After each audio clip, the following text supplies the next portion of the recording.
Welcome to the Marvel Alliance podcast, where we cover anything and everything to do with the Marvel Universe. From the comics, TV, and movies, we will go from Earth 616 to the Mojoverse to the TVA in order to bring the Marvel Universe right to you. I'm the man without fear, Chris. I'm the nerd with the mouth, David. Alliance A Assemble. symbol. 250 episodes. When I wrote that into the notes, I was like, really? We've hit that milestone? I mean, I know it's one of those things like, oh, of course you're going to hit the milestone. You keep going with the show, you're going to hit 300. And it's just cool seeing those kind of nice big numbers Well, to start off an episode. luckily the MCU has not imploded yet, like they've been saying for the last 10 years. So, I mean, we've had enough content to keep us going. I mean, as long as the MCU isn't dead with, I don't know, a month ago, people would have said coming out of Captain America it would be, but somehow we keep trudging along. I know. I thought the DC universe was about to explode today with James Gunn and Zack Snyder taking a picture together, and James Gunn tweeted out, "I really want to say, what's the cult gonna do now?" And remember, I'm a Snyder fan too, but not associated with the cult. But I thought, man, the cult's literally about to explode. Dogs and cats Uh, living together in mass hysteria. the wrestling fan in me is sitting here looking at Hulk Hogan and Macho Man together, the Oh mega yeah. powers. But how's been your week, David? Week has been busy but not bad. Feel sorry for my kids though. They haven't been to school all week, and now it's Friday, and we're getting the announcement that everyone's going back to school tomorrow. Yeah, I can kind of relate. Living in the South, what you all call a dusting. We've been out for 2 days. Very weird, strange weather, and so remember we had Monday off. Went to school Tuesday. Have not been back to school since. We're going back to school tomorrow, so I kind of know what you've been like. So, Yeah, they so haven't been to school since last Thursday. They had a goodness, professional my development day, then we had the holiday. So yeah, they just been not going to school. yeah, my daughter has been in stuff for the sense of she really lost her mind in the sense we weren't at school. She's in second grade, and it's one of those where she just really misses her friends and wants to be at school. And we're just like, I knew we were raising nerds, but my goodness. Yeah. So, but yeah, other than that, a 2 day week. I mean, next week gonna be rough. I'll tell you that much. Oh yeah. But anyways, yep. But yeah, we were in the post era of Brave New World. We're obviously gonna look at the first box office numbers. We got some late breaking news to go over with some Marvel Studios making a pivot. But yeah, we gonna be going over the final episodes of your friendly neighborhood Spider-Man. So, but before we do that, we've got some lovely network plugs. So we are part of the Geek Ultimate Alliance network with 6 shows covering the wide range of geek and nerdom. To see the full schedule, check out the show notes below and subscribe to the Geek Ultimate Alliance network on Twitter at GUA Network so you know when all the shows drop. We also have a Patreon, so if you want to throw a couple of shekels our way, we've got 2 tiers. Our dollar tier is our tip jar to say, hey, think we're doing a good job. And then we've got our $5 tier with ad for episodes, early access episodes, and Patreon exclusive shows, including our 2 shows that we did in the past. We can watch this all day. The Marvel Alliance Infinity Saga rewatch, where Brent and I went reviewed and sometimes re-reviewed the 24 movies in the Infinity Saga, and then we had Tales from the House of X, where we looked back at our favorite X-Men movies from the Fox era of the series. And we've got the DC Alliance guys doing their DC films through the years.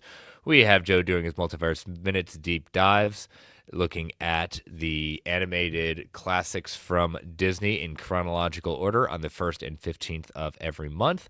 And as always, we want to thank our patrons. We can't do this without your support. But if you aren't a member of our Patreon, go to www.patreon.com/GUA networks so you can get all that lovely back content there. And if you're not a member of our Patreon and can't join us, we totally understand. But if you take 30 to 90 seconds and rate and review us on Apple Podcasts, Spotify, Amazon Music, wherever you get your podcasts, we greatly appreciate it.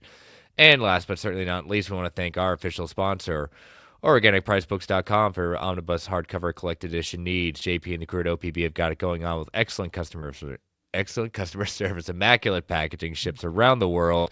Earn points for every order, so you can get earned discounts and possibly free books as well. They are coming to the final days of the distribution sale. That is, you are getting an additional 50% off all these lovely books. I mean, you have a lot of great stuff from other companies, but we're just going to highlight all the Marvel stuff there. Again, 50% off the listed price, listed retail price. So you're going to get some great steals with that. They've done a lot of great business with this, including if David and I talked about a little show called Invincible in our post credits last week. They are doing gangbusters with all the different formats of Invincible, but you can use that code MarvelGUA at checkout to get $2 off every single order. Again, that is MarvelGUA. Use it a limited amount of times, and it lets them know that you are a listener, and we want to thank them for being our official sponsor. We're supposed to be having someone in the back feeds. I know they seem to have a little be here with it. No, we're all getting a little fuzzy there. You there, Dave? Yeah, it's Okay. a little bit choppy, but I'm still here. So yeah, our special guest was here, wasn't here, was here, wasn't here. A little Nightcrawler disappearing act going on. Yeah, exactly. So, but yeah, so we are going to go over the last two episodes, season finale, as it were, of Your Friendly Neighborhood Spider-Man, episodes 9 and 10. And before we get into our spoilers, let's give our non-spoiler thoughts. David, what did you think of these final two episodes of season 1? Ended on a home run, in my opinion. When this show started off, I was like, all right, I like it, but I don't know if I love it yet. And it increasingly got better. And without going too in depth, as a Doctor Who fan, the final episode really gave me some feels with the timey-wimey stuff. So I was all in on these last two episodes. I like the way it ended. I like what's being set up for future seasons. And yeah, I'm super impressed with the way that they ended this. Yeah, we got Julio in the chat saying Marvel knows how to use Spider-Man. I'm glad they give greenlit season 2 and season 3. Yeah, they're hard at work. We'll definitely give our thoughts on how that ended. And it's been an interesting ride for me with this show, because I did not make any illusions of it that the first couple of episodes I just wasn't feeling it. It had nothing to do with the animation. It had nothing to do with the voice acting or anything like that. It just wasn't hooking me. And one could say that I'm spoiled with Spider-Man. I'm a huge Spider-Man fan. I've got all the, seen every kind of different iteration, and this one just wasn't hooking me. But then last week, that started kind of changing it. And I said, okay, I'm feeling these previous episodes. We, it feeling, can they do these last two episodes? And man, they landed it. They definitely landed it. They set up some interesting aspects for a season 2. I was impressed. It is definitely not the best show, but I think it's earned its right to be the Spider-Man animated show that we didn't see coming and we didn't think we wanted. But hey, I'm not. What I'll say is this: I think some of the reviewers who kept on saying, "Oh, it's the best Spider-Man show," this, that, and the other, definitely not saying they're wrong. That is their opinion. I think it is a very, very good show.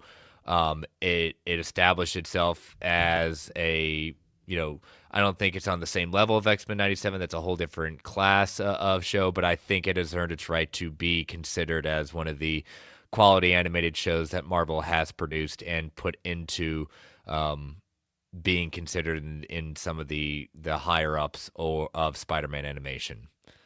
So, Fanboy Clay in the chat saying, I'm glad we got to live through a first season of The Flash. Good one. So, but yeah, anything we want to say before we take our first ad break and jump over the spoiler wall? No, I'm ready to get into it. All right. So if you have not watched the final 2 episodes of season 1 of Your Friendly Neighborhood Spider-Man, take a break, finish watching it, come on back. Otherwise, we're going to spoil the heck out of it for you. So, as you know, listeners, these ads help keep the lights on in the Geek Ultimate Alliance network. We don't get to choose what ads come on, and they can be a bit loud. Give it that 3 count before they come on. 3, 2, 1. We'll be right back. And we are back. All right. So, episode 9, entitled Hero or Menace. Now, when I read things like that, I was like, I'm like, where's J. Jonah Jameson? I see that title. I think we were going to get like a brief appearance of JJJ, for instance, but nothing like that. And they've kept some of those kind of standard Spider-Man people, the side characters, supporting cast, like not in this season really, and that's okay. I was completely fine with it. But I read that, I thought we're going to see Triple J in here, not so much. So what did you What did you think about this episode? I thought this was a good episode. So good, in fact, that at one point, like we talked about earlier, privately, it felt like it could have been the season ender with the way that it ended. If it had ended with the fight between him and Scorpion and everything going on with him and Nico and everything else, and the revelation of Osborn at the end, then I'd been like, all right, we are set. Get ready for season 2 coming up when it comes up. But no, I thought that this was a very good episode, especially the burgeoning with Tombstone and him finding his confidence, and oh man, Big Dom running away from the fight like, you know what, nope, I'm out. This just got too much for me. Like, oh, y'all fighting for real? No, I'm done. I'll see you guys later. And just rolling out on them. My only nitpicky part of it was Spider-Man was talking to Tombstone like a friend during the fight, and he's in full costume, and like there's no way that he can know who you are and who he's talking to, but you're just like, oh no, that's like, what are you doing here, man? Well, what's your family gonna think? What's your mom gonna think? Like, should you be in, like, how do you know you're about to give away that you know him personally by the way that you're talking to him? But other than that, yeah, no, amazing penultimate episode, and I think that it really set up a lot. Mm-hmm. Yeah, we get things starting off in the episode with Dr. Otto Octavius in prison, reading and criticizing the Sokovia Accords. And then he's interrupted by his good, best buddy, best pal in the world, you know, the one he owes everything to, including his stint in prison, Norman Green Goblin Osborn, who has come to gloat that he is responsible, as I said, for tipping the cops off about where he is. He is also responsible for working out with Thunderbolt Ross to acquire all the tech for that was confiscated, now is owned, and now is property of Oscorp. And yeah, Norman's planning on taking his company into space just because. And so he's like, you know, we've done so much better with you gone, and you know, we can't thank you enough for all this extra tech that we can figure out using. And that's the Norman Osborn we're all used to. That truly is Norman from the comics, Norman from everything. Like he will do anything and everything to get something over on someone, especially if someone he even hints at showing him up. Yeah, the smug turn of, oh no, I'm just here to see you, to look you face to face, to let you know I'm taking everything that belonged to you.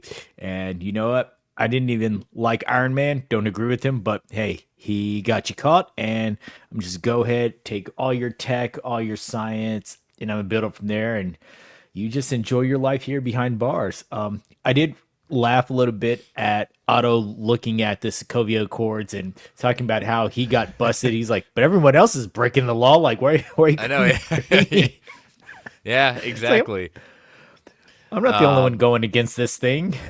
Yeah, so we kind of leave Otto back in prison, and over at his warehouse, we get Big Donovan and the 110th Street Gang somewhat late to the party, but they see all the gear being taken, and Big Don wants to distract the cops. Lonnie isn't so sure about that, and when the cops leave with the contents of the warehouse, the gang chases them down and knocks the trucks off the road, nearly killing Nico Monaro, who is saved by none other than the wall-crawling, amazing, spectacular, spine-tingling Spider-Man himself in his comic-accurate suit for the first time all season. We're done with that Future Foundation suit. I'm sorry if you like it.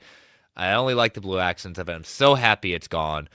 I am. It's perfect. I mean, people say, well, of course. I mean, it's not hard to do this, but man, it really does look good with the cell shading. Again, I have not had I have not been someone that has a huge problem with it.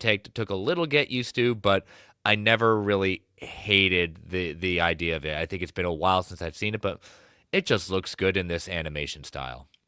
Yeah, when he is holding the vehicle up and it starts with the shot of him from behind, you get the old school spider on the back, and as it slowly zooms out and he's there, I'm like, that is just, it's a perfect look and full on red and blue on display. Like, I absolutely loved it. And I like the way that the costume is. It's classic, but it does have the modernness to it. You can see like the stitching on the side, extra ribbing, just a little bit, a couple of differences in the design Hmm. that gives it that modern feel, but it's just that classic look. And Peter's rocking it, man. And I'm so happy to see it because, yeah, that version of the Future Foundation was just not it for him. Yeah, it just, again, it's not Pete, it's not Spider-Man to me. It No. just isn't. So what follows for the pretty much not like 80% and 90% of this episode is one gigantic fight. And I was kind of impressed at because I was looking at the time and said, "Man, this fight's. I mean, this is basically the entire episode, and it wasn't a bad thing necessarily. We just don't usually just don't get shows that kind of do something like that, particularly in animation, outside of the anime style and Dragon Ball Z, where you get one fight that lasts 10 episodes. Yeah, it was a good solid 10 or 11 minutes right in Hmm. the middle of the episode was just this fight and all the different beats that were going on in it. Lonnie and his trying to stand up for the gang, Dom being scared of everything, Hmm. Scorpion on the It's always the attack. biggest and baddest ones that look the biggest and baddest are the biggest scaredy cats of them all. Yeah, Peter dealing with his Peter was having a little bit of a panic attack, remembering the last time that they fought each other, not feeling like he could hold up to it. So I mean it was 11 minutes of the show situated right in the middle of it, but it wasn't just the straight up fight itself. You got Hmm. different perspectives and different breakdowns of each character involved to further their stories. Yeah, and like you said, when as they're fighting, um, we get the Scorpion in a more true, like some additional thing with a mask and some things like that. So he's trying to look as the part of the Scorpion. And as Lonnie goes into the Oscorp truck to find something, he does find a canister falls out of one of the briefcases of Dix-3, a gas which accidentally gives him super strength and invulnerability. I was waiting; it did not change his skin color at that time. No. It did, but it gave him that invulnerability and that strength. And it also leads to a team up, as he said, with Lonnie and Spider-Man as they take down Scorpion. But you just can't keep, Scorpion down. He drops a slew of construction materials on Lonnie, which Spider-Man loses it, remembering how it's been told him that, his enemies aren't going to hold back. And the only reason he got beat because um, didn't they didn't hold back, meaning Scorpion. And he's just hearing it saying great power, great respect. And I think in the sense of when Lonnie stops him from doing it, and remembering saying like people look up to you, you can't be like them. I think it's that balance. Like, yes, with great power comes great responsibility, but taking the idea of the respect in the sense like you can wield it at that point, and you just have to figure out where the line is with your powers. You Yeah. know, it, Do you it's want it fear respect or do you want the respect because you're the one doing the right thing? How do you yeah. want to get your respect? Yeah, Julio saying I like that this was a street level story. Exactly. Till the last episode. This was Yeah. this for the most part you're right. For the most part this season has been very street level, including our neighborhood Daredevil, who we'll talk about soon in a little bit. But I think that was an important thing for him to have, like with Norman, kind of putting that in his head and then someone like Lonnie, who he does respect, and there is in the sense of it didn't just come out of nowhere that Lonnie was just going to look after Spider-Man. Like we've grown. There was good development. There was a relationship with Peter. Peter had a lot of respect. And it truly does care about Lonnie at this point and doesn't want him to see this. But when he's stopping him, saying, "No, I think you're better than this. Don't do this." You know, it didn't seem hollow to me. It seemed really true. Yeah, you had the moments with Lonnie, and he's looking around also, and he's realizing, all right, uh, Big Donovan's run off. It's just him. Bulldozer's taking a couple of licks, but he's still sticking around, and he's he's still committed to the gang life, but he's looking and saying, okay, that some things need to change in how we're doing this, and he stops Spider Man from becoming a killer. He goes back to the gang like, hey, some things need to change just overall. You got it. You've won. We can walk away now and let me go take my people and regroup and figure out our next steps now that our leader just buggered off. Just like it is. Again, the biggest and baddest ones seem to be always the ones that just use their look of strength, but hiding a big old scaredy cat. But when Gargan's all webbed up, it's time for Peter to apologize for keeping his secret identity with Nico. Nico pays him back by accepting it, but also punches him in the face, and they agree no more secrets. But we know she, as we find out later, is also hiding a secret. For those of us that follow the comics, we've known what secret Nico's been hiding at that point too. Yeah, she says no more secrets and then immediately looks down at her amulet. Like, all right, Yeah. well, here's your massive foreshadowing right here to your face. Yeah, exactly. So things end with Norman and Peter talking on the phone, with Norman giving the latter, giving Peter a pep talk. Norman has his own agenda, though. Not only have the scientists been developing goblin gliders and something with the intern program, but they have Peter's blood and they're injecting it into a spider, a very familiar looking spider. So when Norman told Peter on the phone, "I wish we had 100 Spider-Man," I guess he meant it literally. And it felt like you said, like, and we both said, like, this episode, the way it ended, that could have been a season finale. Very Yeah. simply, like there are still a couple of things dangling out there. So when we head into this next episode, I was reading and saying, "Wow, I mean, it works still also as a season finale, but like, as I said off air, it's like they seemed like they had planned for 9 episodes and they got gifted one more, and they're like, shoot, what are we gonna do?" Yeah, so you start off with, okay, this And this episode. one's entitled "If This Be My Destiny." Yeah. Episode 9 started off with Norman kind of being a jerk, and you're like, all right, he's kind of a jerk, and then it ends with, oh, okay, he's a bad guy, and you literally could have ended there, but then yeah, we roll into episode 10, and again, I did not expect what I expected out of this episode, but man, it I am so glad that they went this route. Yeah, it was really an interesting take, and I think probably for me, I think it's the best episode of the season. It's one of those things like you have to earn to get to this point, and they earned this one. They connected a lot of dots that I was wondering how this was going to be, and we things are back to normal for Spider-Man. He's doing a little preschool car theft stopping, getting a little it over his head. We're starting to see hints of probably what's going to be a battle for him next season. It's like you can't. You're enjoying Spider-Man, but you're letting Spider-Man take over your life. So we're getting some little hints about that. Yep, in Spider-Man Peter Luck fashion, he also gets the diorama that he's supposed to be presenting at school with Pearl. It ends up getting destroyed, and thank God Emma seems to be this one who we all don't think is paying attention, but saves the presentation with all her lovely knowledge. Yeah. And getting an And A a minus selfie. and a selfie. And they only get the A minus because, well, his diorama is literally destroyed thanks to him focusing on being Spider-Man. But the big bonus, the big win for Peter, the big A plus, as it were, is that Pearl calls him Peter instead of Petey for the first time. So remember way back when Pearl used to babysit for Peter, and that's kind of why she's never looked at him anything more than Petey or just a friend. So she has, at least right now, relegated Peter to the friend zone, the dreaded friend zone for those men Yeah. that pine after a one of their unrequited loves. I will say this about the Peter thing. I am glad that this is the extent that they did the quote unquote love interest in this show. There was no forced love triangle here or there. There wasn't anything forced with him and Nico.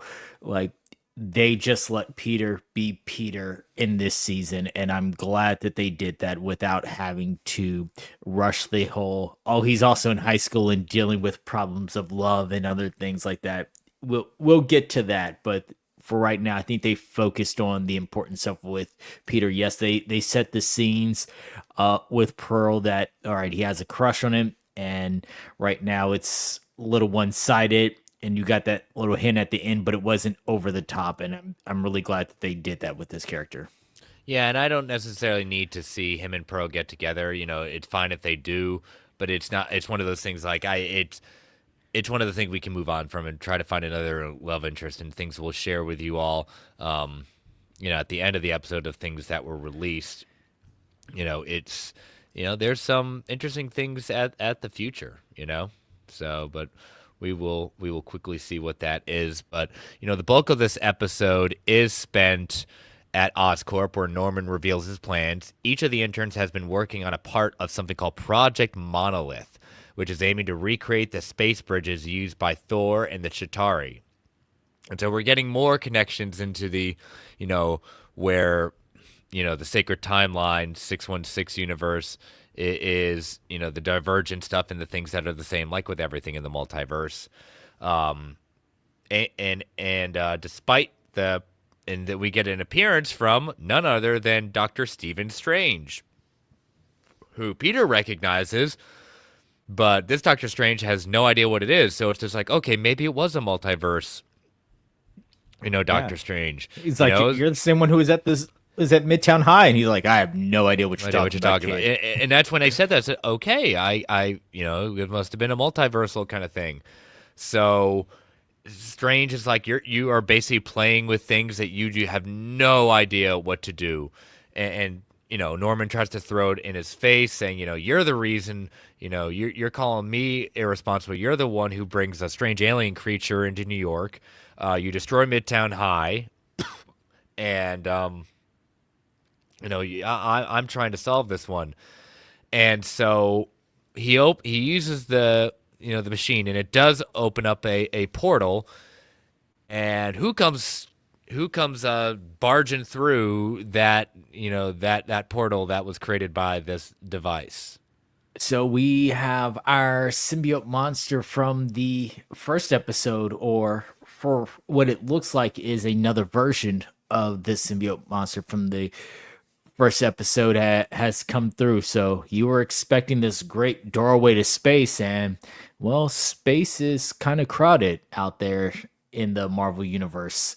Whenever you reach out into space, things tend to reach back, and this time something definitely reached back. Yeah, so a huge fight ensues. They're trying to keep the symbiote creature back, but in the midst of Doctor Strange and using his powers and Peter trying to stop it, and Norman realizing he's bit off more than they can chew, Strange opens a portal, and the creature and Doctor Strange go through it. And so it ends up being he goes into going back in time to where Peter first met Nico and Strange and the creature were battling. And we're like, oh, this is what makes sense. I shouldn't be here. And we see exactly that during the fight, one of the walls is busted through, and the spider escapes Oscorp and then goes through the portal.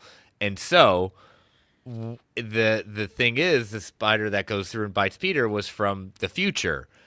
So, and I know they talked about this Geek Verse last night, and I'm still trying to rush in my head. So we know where Spider-Man got the powers from, but where did this all come from? Like, what came first, the chicken or the egg? Like, this one of those kind of like, I haven't figured this out yet. The Doctor Who fan in me was, again, timey-wimey stuff. Time is not linear, and nope. Yeah, so this whole aspect of Peter created Peter. It's his spider, his blood. That's everything else. So yeah, it was. I thoroughly enjoyed the fact that they did the callback to the first episode, how they tied it all together, and everything else to the point where I'm like, okay, this is good stuff. And having the spider drop out through the portal and everything else like that, you're like, okay, this is how we're tying that. This is because again, I thought it was multiversal at one point. Nope, it's just a little bit of time travel. Yeah, and again, I don't know if they're gonna delve into that necessarily in the next two seasons. And you know what? If they don't, so be it. I can. It's one of those things that I'm okay if they don't revisit it, but I wouldn't mind an answer or two. So back in Oscorp, an army of symbiotes start to try to bust through it. So Spider-Man ends up working with Doctor Strange to destroy some of the machines, and as they're able to close the portal, I was like, I know it's about to happen. And as the portal closes, a little bit of symbiote goop doesn't go through. Very quick, blink and you miss it, but it's almost like, I know where we're going with this, Yeah. and just makes it through and kind of hides out. We'll revisit that in a little bit, but now that's all done. It's time to wrap things up with a ton of setup for. I mean, these next like the last 10 minutes is nothing but a setup for season two. So Harry, Nico, and Peter talk about starting their own company, which leads Harry to creating a company called WEB, how poetic, Web, Worldwide Engineering Brigade, and a bunch of new characters, including Max Dillon, aka Electro, Ned Leeds, Spider-Man's best friend from Tom Holland movies, and also Ned Leeds is a very different character in the comics at that point, Hobgoblin. Yep. And a conversation between Spider-Man and Doctor Strange teases, they meet up kind of overlooking the reconstruction of Midtown High. And Spider-Man just like he wants to know his future, and it's just like, can you just tell me? I just want to know if I like what to expect so that I'm prepared. And he's like, I can't tell you that, but I just got this feeling like you'll be okay. And a really cool thing is you pan off, look in the left hand side. You might have missed it, but go back to that episode. We see none other than Owatu, the Watcher, as he's Just saying, "I have up a in the feeling, clouds. I have a feeling you're gonna be fine." And just Owatu is there, so watching the whole thing, doing his watching. Yeah. That was a nice, cool surprise. I like that. Yeah, you had the glowing eyes and the silhouette of Hmm. his head and his cape just floating in the sky there. So that was a nice moment, and the moment between Peter and Doctor Strange, and giving him that kind of nod that, all right, what, continue on the path that you're doing. A good setup again, going for the future. Yep.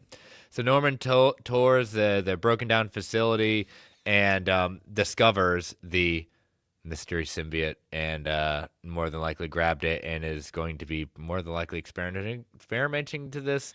What do you think? Is Norman, instead of being a Green Goblin, he's going to be a symbiote, or is a symbiote destined for someone else? I think that the symbiote's going to be destined for someone else, but I do think that he will be involved in the creation of where we're going from here. Yeah. We get Amadeus Cho getting an invitation to join Web, and he declines it because he now is working for Oscorp officially. Then we see Jeannie Falcott going around and having a conversation. Just having a conversation. Wait a minute. I know that voice. I know that voice. I know that voice. And it's none other than Daredevil. She is in league with Daredevil. And she is revealed to be a superhero working with him as a sidekick called Finesse. Um, and that's kind of an interesting surprise because the only hint that we got with her is that she was sneaking onto the top floor at that one time when Peter's like, "Hey, what are you doing here? Like, I'm friends. You're not supposed to be here." Yeah. Um, and so we already knew something was up with her, but I don't know if I had in my bingo card that she'd be working with Daredevil as a character called Finesse. I didn't either.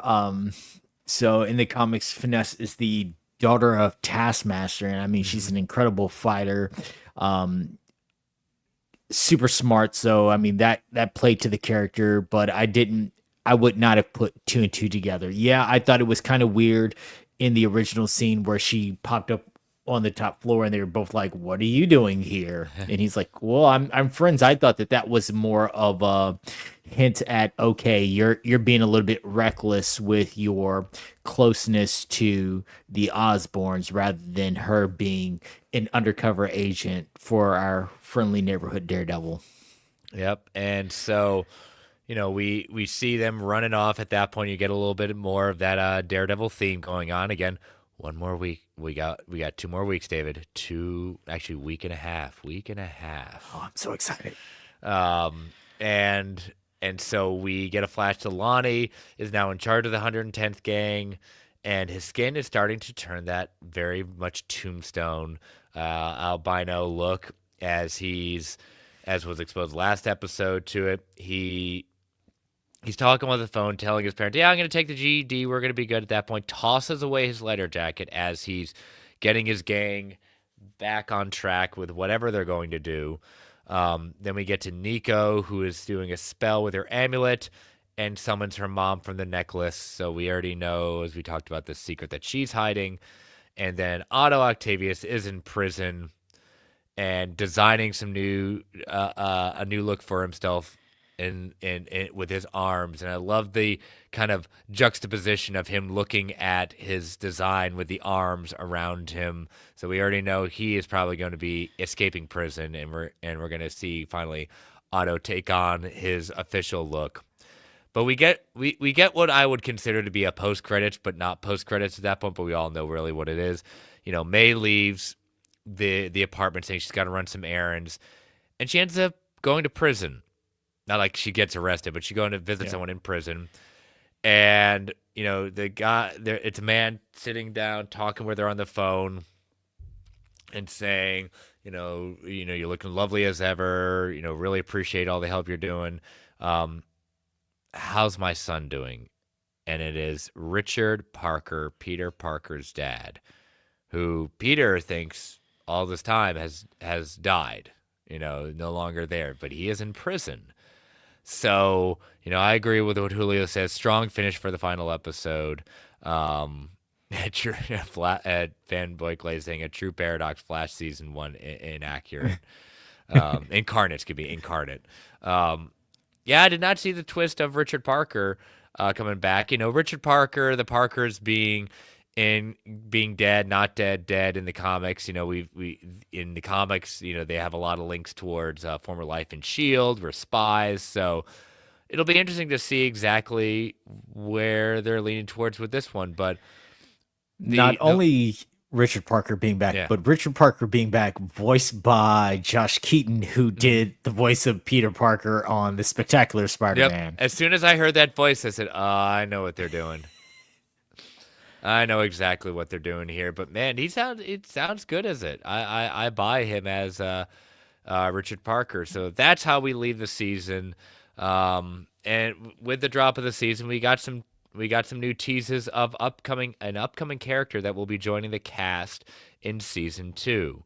If you're watching the video, but for those that are just listening to audio, we got first looks at Gwen Stacy. Will be joining the cast in season 2. Not only Gwen Stacy, but Gwen Stacy and her alter ego Spider-Gwen in a very interesting look. Kind of a meld of her comic look with a little bit more of a punk, more retro punk look than what she usually goes for. Yeah, so they kept the white, black, and pink, and they kept the hood. But other than that, yeah, it's got some spy vibes with the belt. I'm digging the jacket combo, the new look of the spider emblem on her chest. I mean, and what is she tossing around? It looks like a spider bomb of some sort, Yeah, I had to double take because for a moment I thought that it looked like one of Goblin's bombs for a second. So I'm like, all right, where are we going with this? But yeah, so it looks it's a nice little costume. I mean, she's got the high Chuck Taylors on, and you still see the kind of webbing in the back of her hood. So it does pay homages to the original design, but it is definitely something of its own. So Yeah. just like the fake feature foundation suit, I don't know if she'll be rocking it the whole time, I'm but okay with this one. This doesn't hurt me as much at that point. yeah, I've always enjoyed Spider Gwen she'll always be Spider Gwen. I don't. I'm with Travis on this one. It's never going to be Ghost Spider. I'm sorry, but it's not. and, and I'm no, okay with even Spider Woman. I am totally okay because that's kind of what they pivoted to in the Spider Verse movies. You know.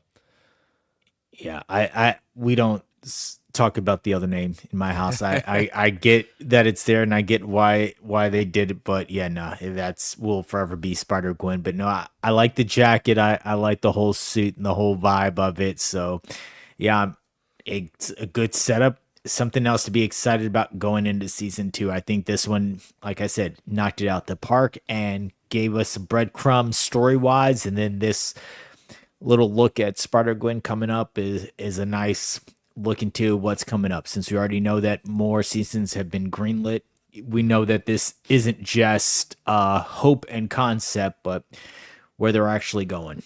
Yeah. So Julio's saying Marvel showing Sony how to use Spider-Man and his supporting cast.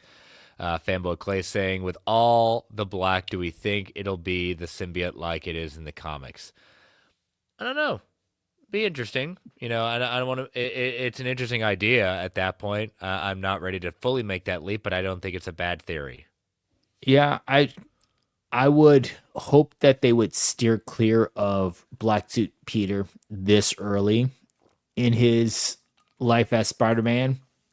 I know it is a pivotal story. It's something that everyone knows, but it's again something we don't need to jump into just yet. Yeah, but with the idea that we know Norman's going to be working with it, I'd be hard pressed to say that we're not going to see some sort of symbiote in this upcoming season. Now, reflecting on the season as a whole, as I said, started off wasn't necessarily fully a fan, wasn't necessarily jiving with it, but by like I said last week, it really picked up.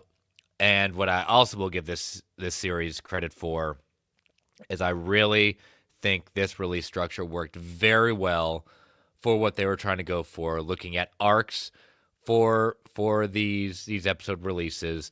If it's only going to be in these last couple of episodes, a little bit longer, but if these episodes are going to be between 20-25 minutes, I think it's advantageous for them to do it like this in the future. And I think it was a rousing success for them to kind of pivot in this way to doing the releases like this. What do you think overall for the season before we give our final ratings?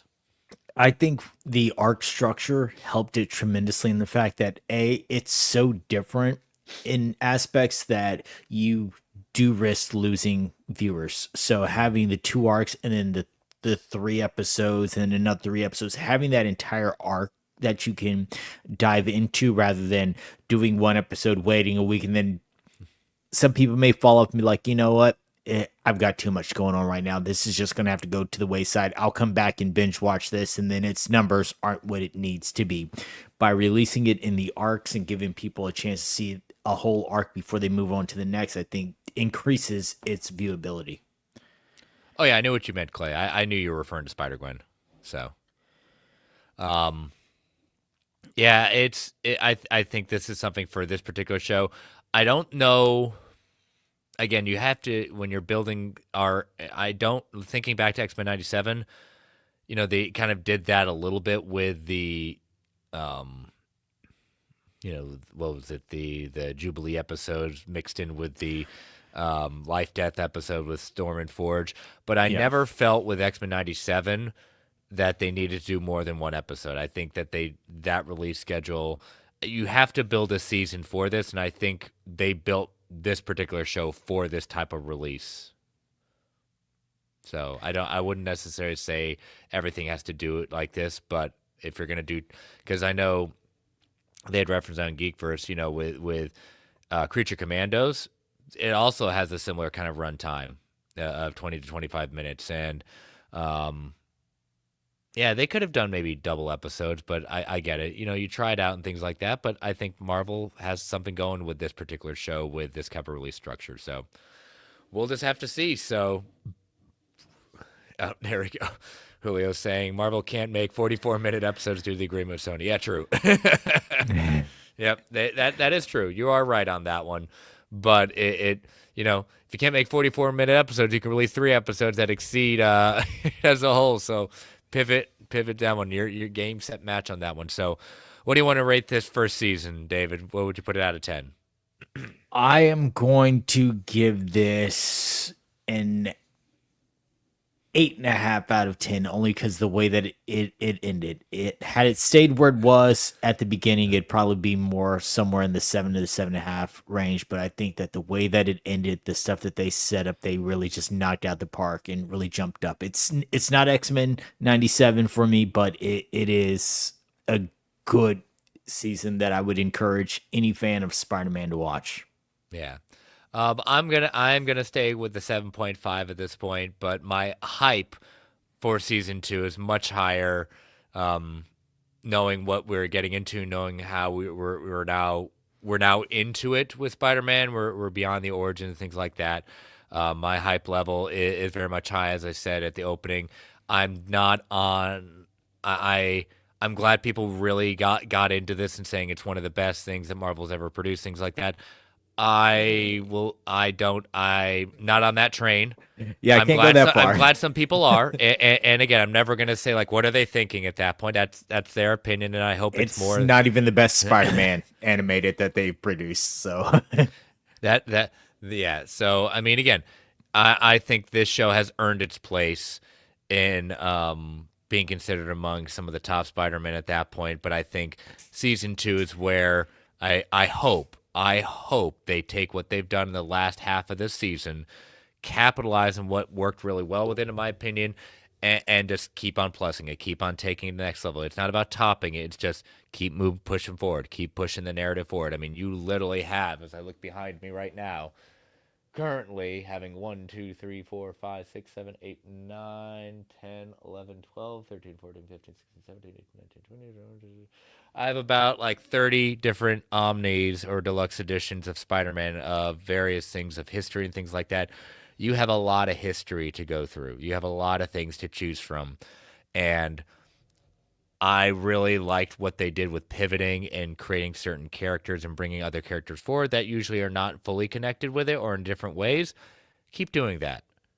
I like that. yeah. If I want to see the characterization of Tombstone that I'm used to, guess what? I have the comics for that, and apparently I have Zeb Wells' run of Spider-Man that he's currently doing right now. So we're gonna leave it at that. But yeah, keep surprising me. Keep doing that.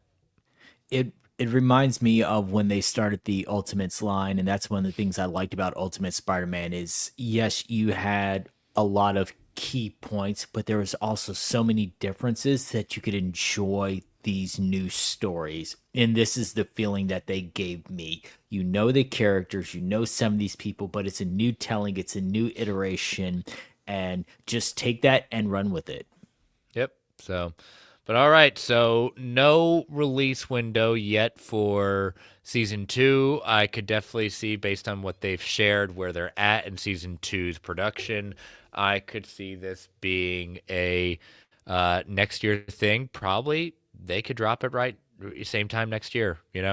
I think that was a good time for it, especially with we don't really know what's coming out anything for next year yet. Hopefully some SDCC will give some revelations about that, because we don't have a standard D23 this year. That's an every other year kind of thing. So we'll just have to see. So Yeah, to I Julio's think point, I hope it doesn't take too long either. Yeah, I think post winter break that after Christmas, before the spring and summer run of movies start up and things like that, that's the perfect time to release something like this. Yep. So, all right. So we will see what happens with that. And, but yeah, let us know your thoughts on Friendly Neighborhood Spider-Man. So we're going to take our next ad break before getting into the news. So listeners, these ads help keep the lights on in the Geek Ultimate Alliance Network. We don't get to choose what ads come on, and it can be a bit loud. Give you that 3 count before they come on. 3, 2, 1. We'll be right back.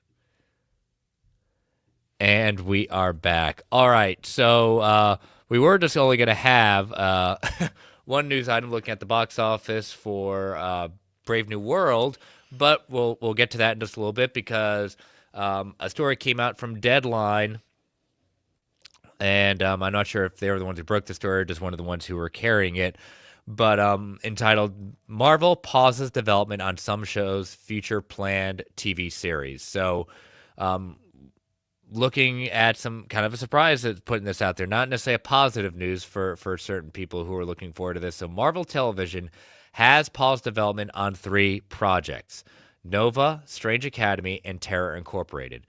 Now, the sources who spoke to Deadline, so this is, I think this is exclusive for them, that these projects were never officially greenlit and may still come to fruition at some point, but the studio has simply shifted its priorities at the moment.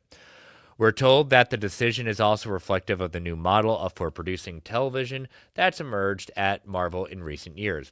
Originally, Marvel approached series development in much the same way it handled features. A slate was announced, and what was teased was more or less what we got made. A couple of years ago, senior leadership decided to retool the development process as they were revamping their new Daredevil series, Born Again. Marvel's new approach to TV development is more traditional, like a TV show, like it should have been since the beginning, instead of long form movies cut up. With many more projects being developed than will ultimately be made, and showrunners being brought to oversee each, which is the right way to do things. Shifting to a more typical greenlight process made sense as the studio looked to maintain audience engagement amid the realities facing the industry. In addition, to the prospect of superhero fatigue, and which I don't necessarily fully agree with, and content oversaturation, there was a reality of a market contraction, which led to the studio to pull back significantly on the amount of projects released each year. If Nova was the most concrete of the 3 projects put on pause, Strange Academy and Terra Incorporated were also rumored for some time to be in development as a series for Disney Plus. Strange Academy would have been an adaptation of the comic book series created by Scotty Young and artist Humberto Ramos, which debuted in March 2020.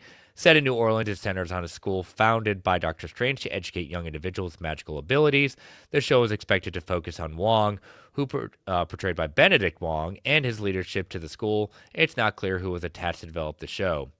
But I do agree with what Travis Snell had predicted on this show, that the right thing to do, and what we're hearing rumors of, is that they're probably pivoting away from that idea and doing what seems to be the better. I wouldn't say, I'm going to take that back. Not to say better, but probably the more appropriate thing as what we're heading to is a Mutant Academy, Xavier Academy, something like that, to kind of start bringing in more of the X characters to lead into feature films for those characters. Now, the one I somehow missed, and I don't know when this came out as a rumored project, was Terror Incorporated. This was Yeah, I don't remember that one and at that might all have been one of either. those weeks where Brent and I were just like, Terror Incorporated, all right, we got it. Might have been a big news week. It didn't even make it to post credits because this was a comic book series launched in 1992, and I had to dig back too. And it centers on an anti hero by the name of Terror who possesses the ability to incorporate the body parts of others into his form, gaining their memories and abilities, kind of a la what like iZombie was, except eating brains for that character. Created by John Cheshire, Margaret Clark, and Klaus Janson. The character first appeared under the name of Shrek in St. George Number 2 in August 1988 before being reintroduced as Terror in the 1992 series. Again, no word on anyone involved in the project. So this is true. Like, none of these projects, and they're right, that Nova probably seemed to be the most closer in the sense of fruition of being closer to greenlit, because even Brad Winderbaum and Kevin Feige did speak a lot about Nova in the last couple of years. I wanted to make sure, has anyone checked on Brandon Davis lately because of this news? I know he posted something on TikTok. Again, I'm not trying to kick a guy when he's down in the sense of, I know Nova's a very, very close character to him and to some others. So I feel bad for those, because again, Nova's not necessarily my top tier character, but I get it. There is potential with that. But the biggest thing to understand is that all 3 of these projects were never fully announced as being greenlit.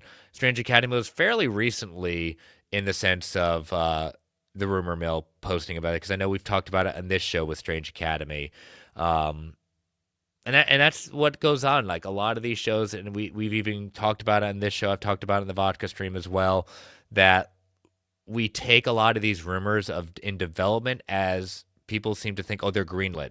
No, in development is a standard industry thing that has been going on for years and years and years, that they are testing things out, seeing where they go with it. And sometimes it dies. Sometimes, like they say, they shelve it until something else, or sometimes it turns into something else and the characters and ideas are used in another project. So, unfortunately, this is part of the process, but this is part of the whole thing where we have seen many times in the new era of reining things in, trying to get back on track with Marvel, and to be frankly, it's been a little bit of a mess for Marvel Studios until recently. And we're going to see seeing the first steps of what the new Marvel Studio is going to be like with Daredevil Born Again, because I think that's the first big show to come out under the new banner of we're gonna focus on showrunners and things like that. But what do you think about this news, David? Are you worried about the future of Marvel? Is Marvel over? Do we start packing it in at this point with these cancellations of the projects? It's dead. I'm calling it now. Excuse me, not Time- cancellation, shelved. I'm going to be appropriate, shelved. The time of death, 9:08 p.m. Central Standard Time on February 20th. Marvel is dead. I'm officially announcing it. No, I mean, other than Nova, which again, I wanted to see, but it's not the end all be all. This isn't your Captain America's. This isn't your Iron Man's. This isn't your major production. Would it have been cool to see? Absolutely. Is it something that I'm thinking, oh my God, they couldn't do this. They're out of creativity. Maybe they're going to pivot. Maybe they're going to fold him into something else and they're deciding to not just long form it. Or again, they could be doing what they should have done, which is get a showrunner, get this thing, figure out how it's going to look, how it's going to fold into the MCU as a whole and what they're doing with it, and actually have all of this develop before going forward with it would be the smart plan. As far as the other two projects, honestly, I could not be hurt at all by the fact that they're not moving forward. Strange Academy, again, while it sound good as premise, as we said, I would rather see something about the Xavier Institute at this point. If you're moving towards the mutants, then let's go ahead and move towards the mutants. When it comes to Terror Inc., I don't feel like that is something that would have gone well with a general audience. It might have had a niche market, but that's not where you need to divest your attention to. That's not where you need to split up your production time, your directors, or anything else to something like that. So for those to be shelved, and if they're actually going to start focusing on the stuff that we've been wanting to see for a while, Blade and Armor Wars, then I'm okay with it. But yeah, What are those again? Are those things? The movies that Those are will ideas. That's a concept of that's a concept of a movie.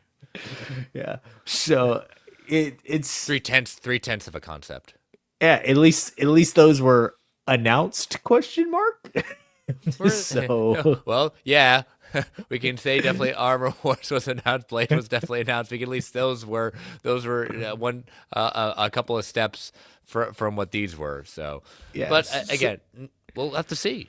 Yeah, I mean, it's not completely out of the question. And again, these characters that were going to be leading these shows, they could wind up in other projects. We don't know, but I think taking it to a more TV formula might be in their best interest. Yeah. So, we're just gonna have to see where we're gonna be at that point. So, but let's our last item is the first weekend box office of Captain America: Brave New World. I want to thank everyone first for the amazing reception and feedback to our episode. It's definitely was a huge download getter for the show. So we want to thank everyone that has listened to it. If you haven't listened to it yet, we hope you are going to enjoy it at that point. But it was a very big big surprise in a sense of, because you never know with movies that are quote unquote dividing the fandom and things like that how they do. But it seems the reception has been very well, so we appreciate that. But first weekend. They reported a 4-day box office since it's a holiday in America of 100 million over the long weekend, including 88.4 million for the 3 days. Numbers should shift again on Sunday when this time of done. Globally, it was starting off with 192 million after launching to 92.4 million internationally. The movie scored one of the top grossing openings for the President's Day opening weekend. That's no small feat, despite the critical reception and a B- cinema score, the worst grade given to a title in the Marvel Cinematic Universe. Not all viewers feel the same, though. The Brave New World boasts an 80% audience rating on Rotten Tomatoes, the Devil Fruit site. And the movie's performance underscores the pent-up demand for a big event pick. That this is nothing to snuff at. At current time of recording, it has achieved $208 million worldwide. So for those that say this movie is a flop, it's I wouldn't necessarily say it's a flop yet. And I wouldn't say 208 million is a flop by any stretch of the imagination. I think that it's going to be very interesting to see where the legs are, because right now, for the next couple of weeks, it doesn't have a lot of competition. I'm not saying people are going to go out in droves to see it. I still stand by that. I have a very hard time right now seeing it reaching 350 million.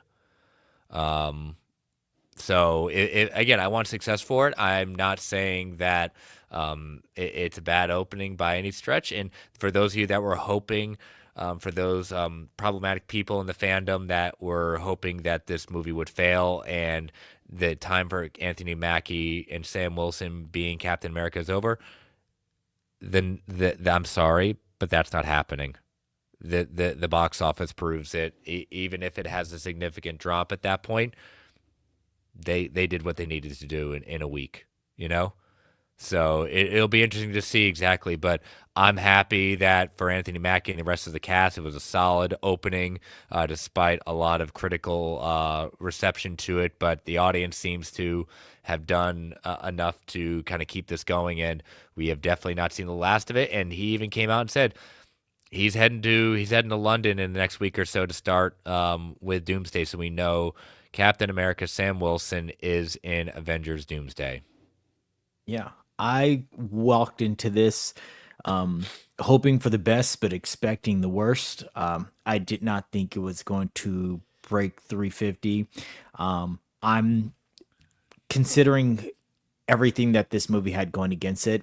I'm okay with this number right now. Like, getting close to 200 is, in my mind, very good for this. I mean, it is just keeping it real. It's politically charged because it does deal with politics. I mean, Anthony Mackie as Captain America has dealt with politics and Wait a minute, perceived Captain America can racism be political? Stop that.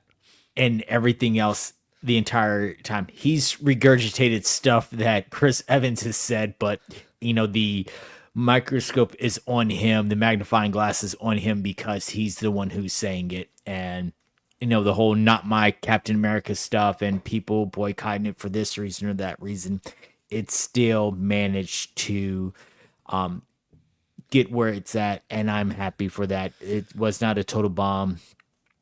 I wanted that not only for the movie itself, for the character of Sam Wilson as Captain America, but also I wanted it for Anthony Mackie. I wanted him to have this success.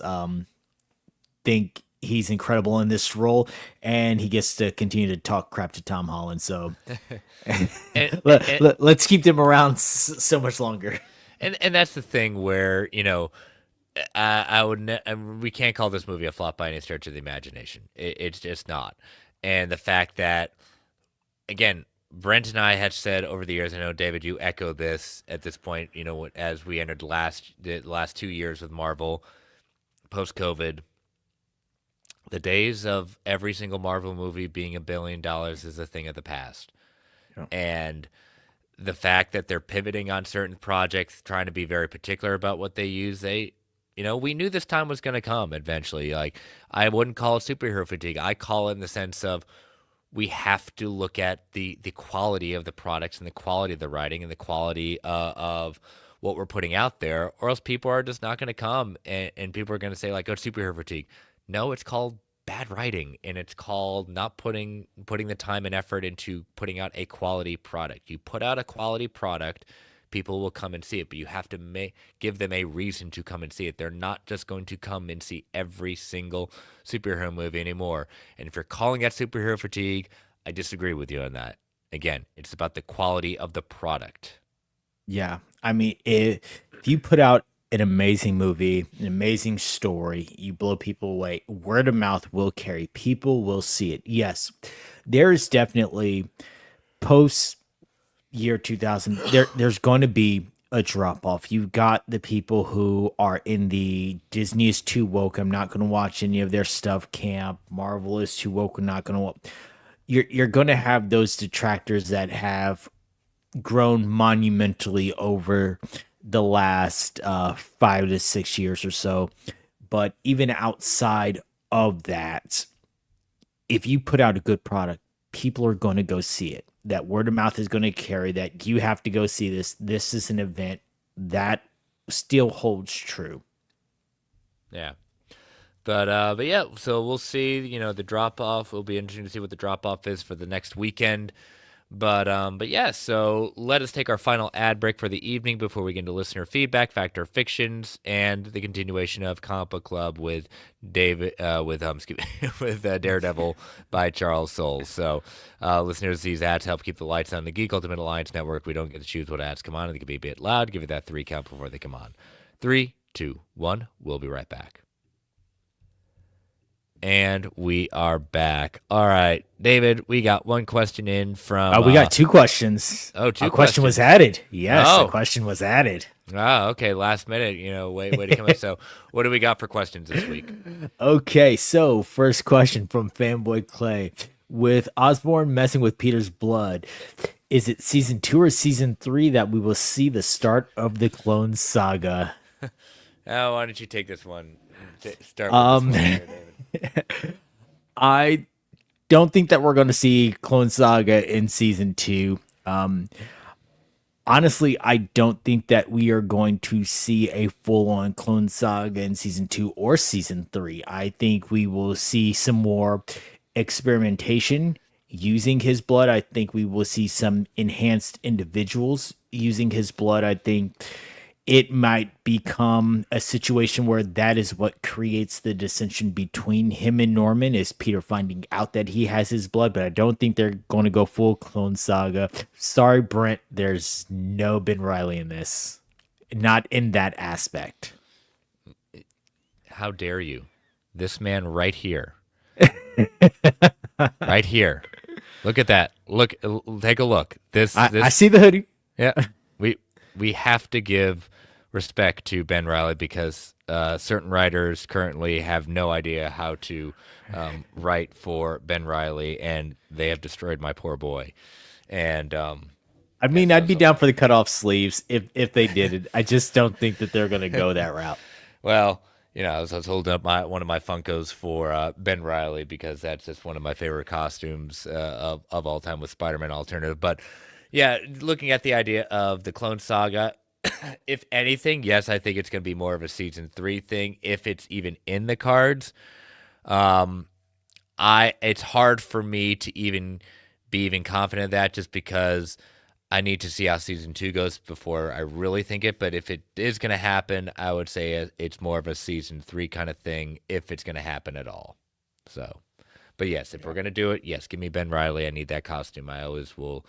I want to see in the cell shading. So, and yes, I see we have a question from, it's a little strange, but I'll allow it. I've asked my own question on this show, but I think Brent's entitled. He texted me 2 segments ago and asked if we had gotten to listener questions yet because he He really should know wanted better. to He knows that we pontificate a little too much. he really wanted to get this in. So, question from Brent. In the original Daredevil series, Frank Castle never learned Daredevil's identity. Do you think he will in Born Again? Uh Hmm. I I think he will, but I don't think it will be a overt like seeing him without the mask or anything like that. I think that Frank will maybe make a passing comment that makes Matt know that he knows, a la calling him Red while he is in his Matt Murdock persona, or something that gives him a moment to realize that Frank knows and Frank has known for a while. I don't think it's going to be the finding him in an alley with his mask off like someone does every season, but I do think that he will make some sort of overture to the fact that he knows. And that's the thing. Like, you're not wrong, Brent, in the sense like he never like found out on the show, at least there. But I've always had this idea that he's always known or he's figured it out because he's just that kind of character to me that he could use best. I've always known, and you can't protect your women, Red. You know. But Yeah, I you had the know, feeling that he knew even if it wasn't said, so it'd be interesting to see, okay, this is where they go from there. yeah. So will he find out? I wouldn't feel bad if he does. It would be one of those things where, especially if he's gone, if it, as they said, like he's stepped away from his crime fighting days for whatever reason that we're gonna find out. And looks like even Frank has stepped away from his vigilante days a little bit, like that. The way we find him in the trailers of the show. So, but yeah, we did find out in the past week that we are getting a 2 episode premiere on March 4th.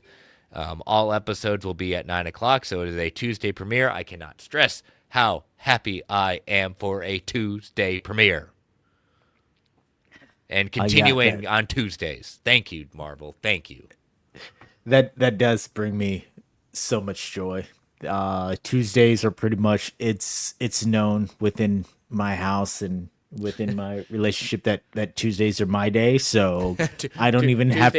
Tuesdays, not just Taco Tuesdays. It's David Tuesdays. Yeah, so I don't even have to worry about saying, all right, I need to set aside time to watch it. Like it's just known that that's my time. And normally that's around the exact same time I get home from my Board of Education meeting. So I would get home just in time to have some time with just me and Daredevil, and then yeah, that is perfect for me. And then I will have plenty of time to get in my rewatch without feeling rushed. Yep, and the way the episode structures are doing, I think it was finally revealed where the released ideas is that it's coming out the week before, the same week as Andor premiering. Is that what was the determination on that?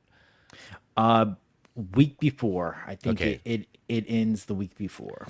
so I appreciate that. I appreciate why they're releasing multiple episodes during this season is to make sure everyone can have their own moment. No one's competing against each other, and I think that's how it should be. You know, everyone can have their moment. So, and that's good for us for content in the sense of we'll get Daredevil, even though we don't cover Andor. Yeah, we don't have to worry about like things competing because right now I've got way too many things going on at the same time. Just as I wrapped up binging Cobra Kai this weekend, the finale of that, I'm in the middle of watching Invincible, Harley Quinn. I just found out like Reacher just dropped at that point, so it's content's good, but man, I have to pick and choose now how I spend some of my weekends and what I'm prioritizing versus others. So the struggle Yeah, is real, David. The it's gonna be struggle a is real. busy schedule. So, all right. Well, thank you all for the questions. We really appreciate it. So, fact or fictions, let me pull up the ones from a couple of weeks ago. All right. So, number one, These were mined from a couple weeks back. We will see variants of Earth 616 characters, major and/or supporting, on the Fantastic Four's Earth, including an appearance from Tony Stark, Doctor Doom. 86% said fact, 14% said fiction. Number two, the Fantastic Four will lose against Galactus as their world is consumed by him and be forced to escape through a wormhole that will take them to Earth 616. 100% say that that is going to happen.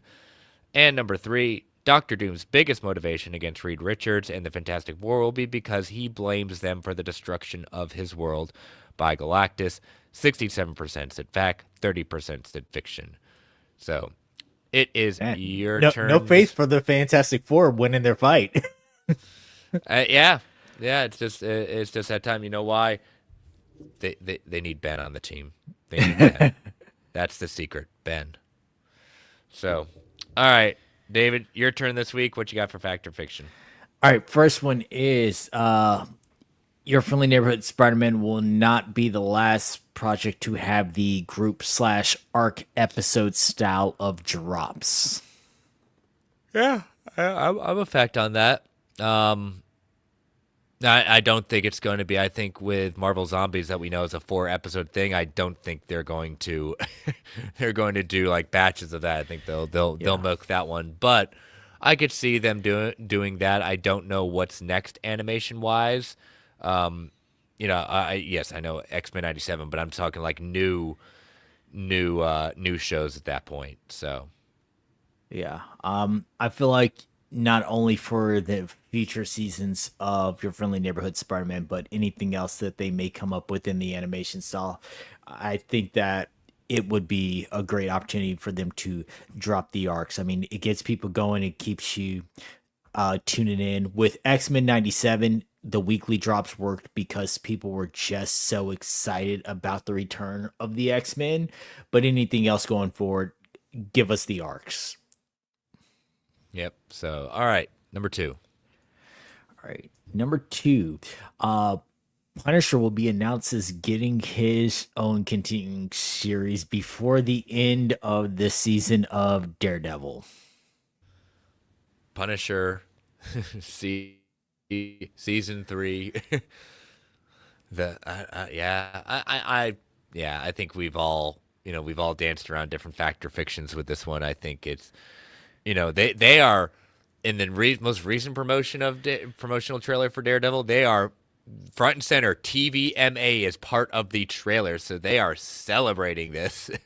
Yeah. So yes, I think Frank's gonna get his rise from the ashes again. I think people are gonna get at least one more season out of the Punisher. I'm hoping so. I mean, I love John Barenthal, and you gave Jessica Jones a third season, so go ahead, give Punisher a third season. We can go without a third season of Iron Fist, and the way that Luke Cage ended, I didn't want another season of that as much as I love Mike Coulter, but I will take a third season of Punisher for sure. All right, and your last one. And my last one is Charlie Cox will appear in the MCU as Daredevil, not Matt, but as Daredevil. So we will see him in an MCU movie as Daredevil. Why not both? Well, technically, we've already seen him in an MCU movie as Yeah. Matt. So now we're going to see him in an MCU movie suited up. So at least suited up, but doesn't mean that we won't see him as Matt. Correct. You can still see him as Matt because we've already seen him, but you will definitely see him suited up as Daredevil in an MCU movie. I mean, he's a really good lawyer. Yeah, I would say that's a fact on that one. I think we're all playing everything close to the vest, but it would be nice seeing him suited up in an MCU film. So yeah, I'm an easy mark for that. Yeah, I want Charlie Cox to get his flash, especially after reading the article that Brent sent us from Apple News about Charlie Cox and where he was before Daredevil and his how he's been since. Like I want the guy to get everything good coming to him. So yeah, throw him in an MCU movie, please. Yep. So, well, all right. I will post those on Sunday afternoon, so let your voices be heard, and let us conclude tonight's show, David, with a return to Comic Book Club, Daredevil by Charles Soule, issues 10 through 14. And we finally have come, which is one of the biggest reasons why we're doing it like this. We get the introduction of the new antagonist for this series, and the one that is going to be the main antagonist for Born Again Muse. So let's kind of give our thoughts on the first issue of this arc, issue 10. What did you think of the art style of this?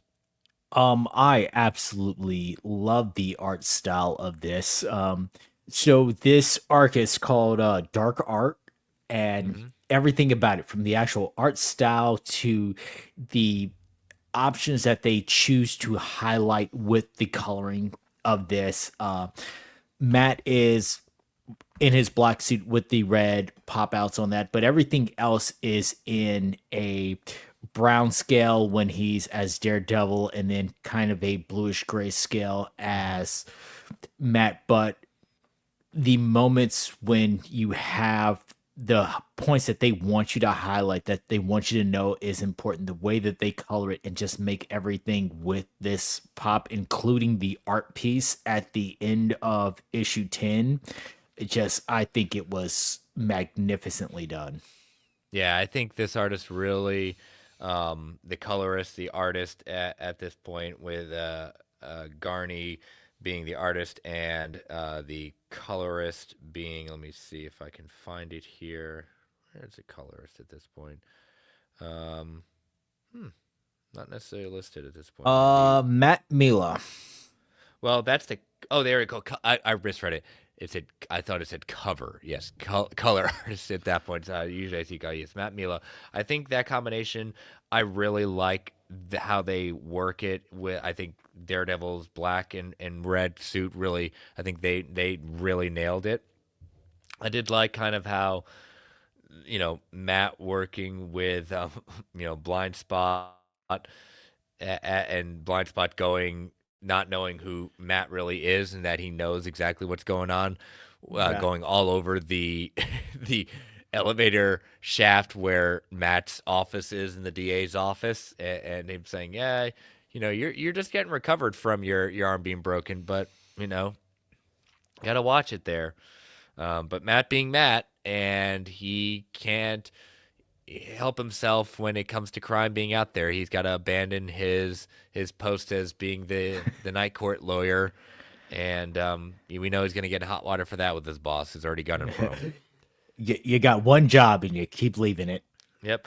But like you said, like we get the introduction of Blind Spot sees this dead guy as he's investigating this note saying he's been invited to something, and when they come, they see this huge red painting, and only to find out that this painting is made of blood, and the blood of at least 113 people. That is a heck of an ending to a first issue of an arc. Yeah. And the way that Matt says it as well, when he's like, yeah, it's not just one person's blood. And he's like, well, how many people are there? He's like, well, I could be off by one or two with my count, but it's 113. Yeah, not cocky at all, right? um, but yeah, we head into the next issue. We see a bunch of people chasing down an Inhuman when, you know, this mysterious figure looks like he's saving um this character, but we all know that's not what's going to meet his fate with it at that point. But we kind of get the fallout of the art at that point, but it looks like someone is going to be showcasing the art and trying to make a profit off of it. Imagine that, only in New York. Yeah, the owner of the facility is profiteering off of the artwork. He's charging admission for people to come in and just stand around and look at the art. He says, "Hey, free enterprise, man. I own the building, so therefore I own the art. Since the feds are done with it and it's still here, it's all mine. Why shouldn't I make a profit?" Mm-hmm. Until a councilwoman comes in and says, "Yeah, you shouldn't make a profit because A, you're a horrible human for doing so, and Yep. B, the blood of my family is in that painting, so I'm gonna need you to knock this off just for human decency. Hmm. So yeah, so then we get to the idea that Matt's boss is not happy with him abandoning his post, um, giving him some, more interesting work for him to do. Foggy is, they're still trying to repair their relationship at this point. But as he has his gallery opening, this guy who's trying to profit off of it, it's no longer there. It's been kind of wiped away by the probably more than likely the artist of saying you're only as good as your last performance and giving him a new address to look at. While Daredevil sees Matt goes into the room and sees these Inhumans, or you know, that's what I'm assuming they're Inhumans, and they all been killed and posed in different ways, and he starts sensing that someone's nearby where that could have done this, and we get our first look at our villain for this Muse, and probably one of the most creepiest looking villains that Daredevil has faced. Yeah, he's just sitting there. Matt goes chasing him down. He hears the heartbeats and he's like, look, despite everything you see and hear on TV, villains, they don't return to the scene of the crime. People normally do not come anywhere near the crime that they committed, except for arsonists. They stick around to watch the fires. But this person has stuck around, which means he is an artist. And once he gets to Muse and he's just standing there, hands bloody but grasped together, and he's just simple. Mhm. Hello. Yeah. Did you like my work? Yes, exactly. So why don't you take us through the next issue, issue number 12, where it goes against the Inhumans. What's going on here? So we get a full-on introduction of Muse, and he is very much talking to Daredevil. He needs that validation. He's put his work on display, and he is saying, hey, please tell me you like my work, please. And Matt's not giving him the benefit of the doubt, and he's just going on and on. At this point, the Inhumans step in because these are their people, and at this point in the Marvel universe, the Inhumans are out amongst the people. This isn't when you only saw them on a world-ending event. They've set up their own nation. Like, Or a they are or more a failed TV show? they are more seen and out and about. So they say, "Hey, these are our people. We're taking over what's going on." And Matt's like, "No, we want to be a part of this. Let's share some information." They're like, "Well, you're going to have to go ask Medusa. So you're going to have to talk to the queen. You're going to have to get her permission." And Medusa is basically like, "Yeah, we're not working with you. We don't want anything to do with the humans. We don't nothing. We will take care of this. This is our problem." Daredevil's trying to plead his case, and at this point, it turns a little bit physical at that point, and it's Daredevil versus Karnak in a fisticuffs, and Daredevil's holding his own against the Inhuman. But Mm-hmm. again, they're saying we're not going to share the information. Here's where we're at. Go in and do your thing. And at this point, Daredevil gets a call from Blind Spot, and Muse is taken a hostage at this point, and it's in the middle of broad daylight. He's got a judge in the middle of a courtroom, and Blind Spot just happens to be there while this is happening. Mm-hmm. Yeah, and the interesting thing about Karnak, he's got his kind of inhuman ability is to perceive enemies' weak spots, large and small, at that point. So not necessarily a taskmaster kind of thing, but just seeing people's weak points. But you're right. That's you know, Muse has made his next move and very more public move at that point. So it's almost like he's almost trying to dare to be caught. So as we head Yeah. into issue 13, Blind Spot happens to be there in the courtroom, and I would say that Muse is channeling his inner Bullseye. Yeah, he's putting himself out there, and he's showing he can hold his own. So there was the moment when him and Matt first met, and he caught the Billy Club, and now he's throwing knives with pinpoint accuracy, dodging bullets. Like he's showing that he's formidable. He's not just a guy in a weird costume. He's definitely holding his own with this. He's prepared for everything. He's setting off sounds and lights to distract the cops so that he can get away. And he gets deep down in the sewers and he's ready to create his next masterpiece. So he's got cops, he's got people from the courthouse, he's got the judge, and he's ready for the next spot. And that's when, after cutting off the ear of one of the police officers in order to start on his next great masterpiece, Blind Spot shows up, and it's time for them to go toe to toe. And once again, we see Muse is a pretty formidable fighter. He's holding his own on there. But Muse really wants his art to be seen. So he's going to take Blind Spot out by any means necessary because he wants to continue. He's got a purpose. He's got a mission. He wants his art to be seen.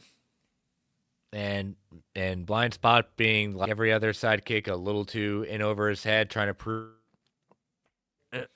there's a lot of risk in that. And we leave the end of that issue with him chase to Muse, with leaving his phone, like trying to get out of there, but then it's pulled down. Matt basically saying, Blind Spot, where are you? Please talk to me.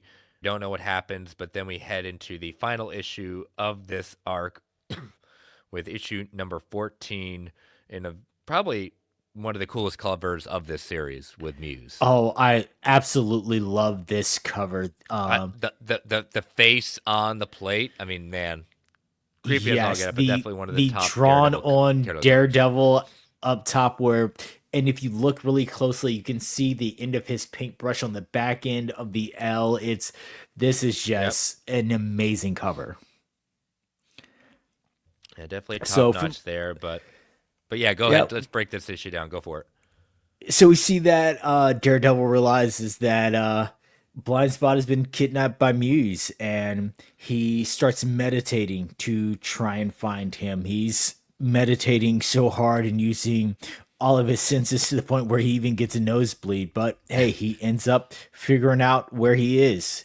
And Muse, who is so in love with his art, starts pontificating about the reasons why he's doing all of this. He is definitely a talker and an explainer. He wants people to see his art, and he wants people to have a reaction and a viewpoint of his art. So he's talking to Blind Spot, like, what do you think?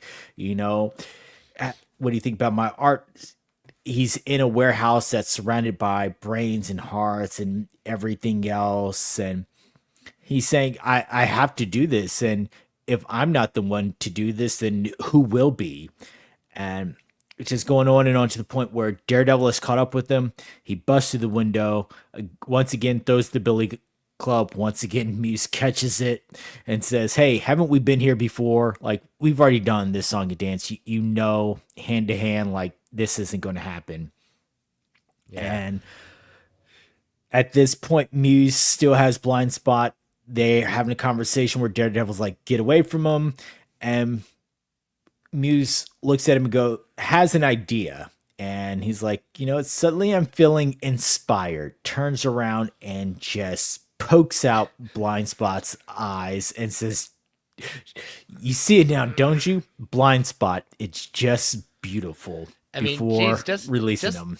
Just the force of that point is just like, oh my God, Seriously. Yeah. I mean, and you just see the utter shock of Daredevil, and just like, what is going on? Like, how it's almost like, I'm not saying he's ever faced anyone that diabolical, because he's faced people like Bullseye and things like that, but just someone that just does it with their own bare hands, Yeah. The image that got me with this was after he pulls his fingers out of the eye socket and he just kind of turns, and even though he's wearing a mask, you can still tell that he has an emotionless face where he's like, don't you see it? Blind Spot. It's just beautiful. Like, all he is seeing is the art. It's nothing else to him but the art. He doesn't see the hurt that he's causing or anything else. He drops Blind Spot down into Daredevil's arms as he's trying to say, "Hey, it's going to be all right. We're going to get some help for you and things like that." But Blind Spot is like, "Hey, I know I'm hurt, but you got to know something else. All those people, all those other body parts, they're still here. They're Yep. still alive." Hmm. So Daredevil begins to track down Muse. They get into a hand to hand fight, and then that's when Daredevil realizes that the room that they're fighting in, all these victims that were a part of that original painting are in this room, hung upside down, being drained for their blood. Yep, and that's how he gets it and uses it for his art. We Daredevil gives chase, and Blind Spot makes it to the roof, but is stopped by the Inhuman police force. I'm going to call them. And when Muse reveals his mask, you know, it's almost like a mirror image of what it looks like underneath the mask at that point. And Daredevil apologizes to Bullseye as he's getting carted away for medical treatment. He's saying, well, then it was all worth it. And obviously, Matt, having that Catholic guilt, feels guilty about putting someone in harm's way. So what did you think about the introduction of Muse in this? Frightening character the first time I read it, frightening character still now. Yep. It's one of those things of like the way that he speaks, and even again, he has an mask, but you can even tell through the mask the emotions and the expressions that are being put out. Like he is just so zoned in on his art that he doesn't care who he's hurting or why, and that just makes him one dangerous guy. And the fact that he can go hand to hand with Matt in combat, he's catching the billy club, he's blocking the punches, he's holding his own. Like you can tell, and then he just cops around him and he gives up. Again, for Yeah, him, it's all about the art. exactly. So, um, it won't be the last time we see Muse for this one because he's not dead. So we will definitely be seeing him again, and yeah, definitely a opponent that Matt was not prepared for. I don't want to say Matt necessarily underestimated, but just I don't think he was prepared for what he was capable of. But yeah, so next week we will look at issues number 15 through 20. And but yeah, so volume 250 in the books. And but yeah, looking forward to what we're heading towards with, like we said, a week and a half away from the return. We're going back to Hell's Kitchen when we never thought we would again with Daredevil Born Again. Uh, David, tell people how they can follow you and plug your shows. You can follow me on all socials at the Phantom. You can follow me here on the Geek First channel with the wrestling show, The Gimmick. Right now we are once a month, but we've got some big stuff planned, including a live stream coming soon where we'll be doing the new WWE 2K game and some other big events coming down the road as we start our road to WrestleMania. So, yep, all socials at the Phantom and here on the Gimmick. Yep. And you can follow me on all the socials at Chris Balga. You can also catch me every Saturday on the Brave and the Boys YouTube channel for the Organic Price Books Weekly Buyer's Guide, breaking down everything that's upcoming in the collected editions department. And you can follow the show on Twitter at Marvel A Podcast. You can email the show at marvelalliancepodcast@gmail.com. We want to thank, as always, our official sponsor, organicpricebooks.com. Use that code MarvelGUA at checkout to get $2 off every single order. Excuse me. You can follow the Geek Ultimate Alliance Network on Twitter at GUA Pod Network. Feel free to tweet, email, provide feedback, ask questions for us. That way, DMs are open. And you can remember to rate and review the Marvel Alliance solo feed, the GUA network feed on Apple Podcasts, Spotify, Amazon Music, wherever you get your podcasts. We greatly appreciate that. Thank you all for listening. Thank you all for joining us in the chat. Stay safe out there, everyone. And as Stan the Man would say, Excelsior, true believers. All right, David, post credits. What do you got for us this week? All right, post credits. So, Marvel Studios is exploring bringing back Jessica Jones, Luke Cage, and Iron Fist. In an article with Deadline in a new interview, Brad Weinbaum said Marvel is exploring bringing back Kristen Ritter's Jessica Jones, Mike Coulter's Luke Cage, and Finn Jones' Iron Fist. Says, I can't say much, but I'll tell you that it's so exciting to be able to play in that sandbox. Wonderbaum told Entertainment Weekly. Obviously, we don't have the unlimited storytelling resources like a comic book. If you can draw it, you can do it. He continued, it's dealing with the actors and time and the massive scale of production in order to build a cinematic universe, especially on television. But I can just say that all of those variables taken into account is certainly something that is creatively extremely exciting and that we are very much exploring. So the possibility that we could get the Defenders full time in the MCU, not just Daredevil, but full time Defenders. Yep. It's good. I mean, we know Daredevil is already Daredevil season 2 has already begun filming. Kristen Ritter keeps on dropping these into Instagram posts around the same time in certain locations at that point. I need her back. I really hope season 2 gives us that idea of Jessica Jones being back. I love the idea of Mike Coulter. I think I know he's gone on record a number of times wanting to come back. I don't know what to say about Finn Jones. Like I said, Iron Fist season 2 was a definitely a positive step forward from what season 1 is. I don't hate on the show as much as others. Just I guess I always say not my tempo. It's definitely not the worst Marvel Studios TV show that I've seen. But would I turn down a reunion of the Defenders coming back at that point, reuniting? No, I wouldn't turn that down. Again, like with everything, make the story good. Don't just bring him in just because you can bring him in for fan service. Yeah, if you can make it make sense, I'm all for it. I'm currently in my Defenders rewatch. I am rewatching the entire grouping of the Defenders plus a little bit extra before Daredevil Born Again starts. So I've already done season 1 of Daredevil, Jessica Jones season 1. I'm all the way down to right now. I'm in the middle of Iron Fist season 2, and as much as I think Finn Jones was the weak point of the Defenders, I don't think he was the weak point of that show. That will forever be Ward Meacham, who I was about can to say the catch Meacham catch a curb stomp at any point in time right now. But again, if it makes sense, bring him back. In Luke Cage season 2, Danny Rand showed up and they had that brief team up and they hinted at the Heroes for Hire thing. And I love that moment between those two. Like, it wasn't a full on, we're doing this for 3-4 episodes. It was a moment in time and it made me smile. So I'm definitely okay with that and seeing where they go from there.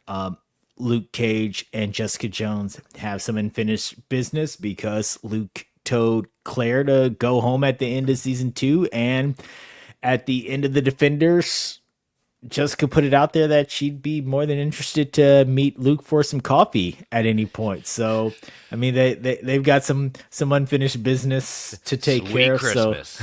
So, I would be okay with seeing all of these characters back. It would make me extremely happy to see all of these characters back. Yep. So we will see. Like we said, we are a week and a half away from the premiere of Daredevil Born Again. And we will hopefully see you next week. And we will talk to you then. So again, have a good Friday. Have a good upcoming weekend. And we will see you next week. All right. Talk to you later. Bye. See ya.